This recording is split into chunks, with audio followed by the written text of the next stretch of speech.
Great keynote this morning. Thank you, It was Amber. well attended. Everybody seemed to be really excited about that. But how did you go about developing that particular keynote talk for this conference?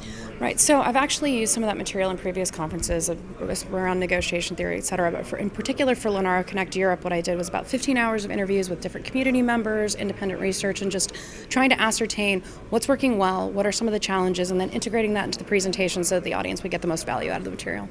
So we've had 3 days worth of, well, we're going into day 3 this morning. You kicked that off this morning for us so well. Again, thank you. Have you noticed the need for that talk? Were you worried that maybe this isn't the right talk for this particular group? And now that you've been here a couple days, do you feel, was it validated what you've seen so far? I wouldn't specifically say that the Linaro community validates the need for these kinds of conversations. I would say that, like all communities who are engaged in open development, there's a need for this kind of material to be discussed and shared. I've had excellent interactions with folks here so far, but I've definitely noticed that there are times when perhaps communication could be a bit more effective, which is my nice way of saying that wouldn't it be nice if we were all a bit nicer to each other? But, that's okay. We're nerds. We have poor social skills. It's a thing. Yeah, and I'm working on that for me, my social skills. So we can start a mutual support group. It'll be great. Free support group, right? The other thing that I wanted to know, because this is your first time at a Connect event. This is our 11th Connect, believe it or not. And I'm always interested to see what people's thoughts were when they first arrived and what your impressions are about the sessions and the meetings that we're offering. So what have you gotten out of it so far? Right, so when I first arrived, I was surprised by the heat in Dublin, but I'm sure you've been hearing that all week.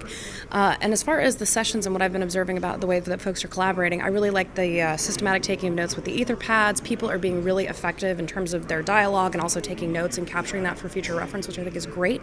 The other thing that I've noticed too is as folks are getting together for meals, those discussions are continuing on throughout the evening, etc.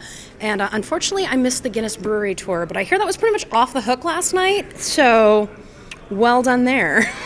We do have a lot of social events. We try to get people out and socializing with each other and having more than just those hallway tracks that you sort of reference. Is there any in the arm front and what you're seeing, as you know, with some of the cross compile stuff and other things that we're doing with Red Hat being in our leg group?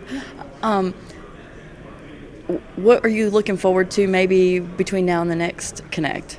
So, in all honesty, I am not the world great expert in ARM, especially not at Red Hat. Talk to John Masters, that's him. But my first job out of college was actually working at a system-on-chip company, so I've been following along with what you guys have been doing. I've been incredibly excited, and I'm just looking forward to the continued technical developments. And from my personal perspective, I'm one of those people who stuck the I am an environmentalist sticker on my badge. Super cool badge stickers. I'm looking forward to the continued innovations in power consumption because, obviously, the less power we consume, the better off our environment is. And enough of me being a California hippie, ma'am.